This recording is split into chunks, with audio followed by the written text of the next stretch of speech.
প্ৰথমে আমি আজমল ফাউণ্ডেশ্যনৰ পৰিয়াললৈ আন্তৰিক ধন্যবাদ জনাইছোঁ। লগতে আমাৰ ভৱিষ্যত যিখিনি উঠি আহিছে, এতিয়া পঢ়ি আছে, তেওঁলোকে পৰীক্ষাৰ কাৰণে সাজু হৈ আছে, তেওঁলোকক আমাৰ আন্তৰিক অভিনন্দন জনাইছোঁ। সদায় সাফল্য পাবলৈ হ'লে আমি অধিক কষ্ট কৰিব লাগিব আৰু তাৰ কাৰণে আমাৰ শিক্ষাগুৰুসকলে যথেষ্ট পৰিমাণে আমাৰ ছাত্ৰ ছাত্ৰীসকলৰ ওপৰত সদায় নজৰ ৰাখে যিকোনো সময়তে।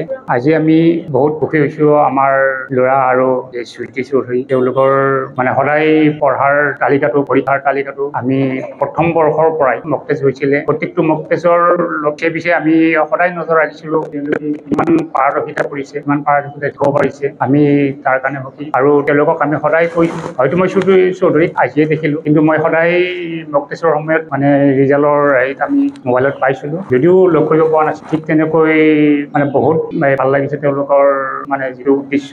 আমি আমাৰ ফালৰ পৰা এটাই কথা ক'ব খোজোঁ যে উঠি অহা যিখিনি ছাত্ৰ ছাত্ৰী আছে তেওঁলোকে কঠোৰ পৰিশ্ৰম কৰক, আৰু তেতিয়াই তেওঁলোকে এটা সময়ত গৈ বহুত সাফল্যৰ শিখৰত উপনীত হ'ব পাৰিব। আৰু তাৰ কাৰণে এই আজমল ফাউণ্ডেশ্যনৰ যিখিনি শিক্ষাগুৰু আছে তেওঁলোকে আমাৰ ছাত্ৰ ছাত্ৰীসকলৰ পিছত এনেকৈ লাগি থাকে যে ইমান মৰম কৰে, ইমান চেষ্টা কৰে যাতে ল'ৰা ছোৱালীখিনিক আমি আমাৰ যিমানখিনি পাৰদৰ্শিতা আছে তাতকৈ আৰু ওপৰত নিবলৈ চেষ্টা কৰে। সেই ছাৰসকলৰ উদ্দেশ্যক যাতে আমি সদায় শলাগি গৈ থাকোঁ। আৰু মই বিশেষ নকওঁ, ইয়াৰ পিছত যিখিনি ছাত্ৰ ছাত্ৰী আমাৰ আন্তৰিক শুভেচ্ছা থাকিল, যাতে আশীৰ্বাদ থাকিল, তেওঁলোকে ইয়াতকৈ আৰু এইবাৰ যিমান মাৰ্ক পাইছে তাতকৈ যাতে আৰু অধিক 60-20ৰ ভিতৰত যাতে 60-20 পাবলৈ সক্ষম হয়, আমাৰ আশীৰ্বাদ থাকিল।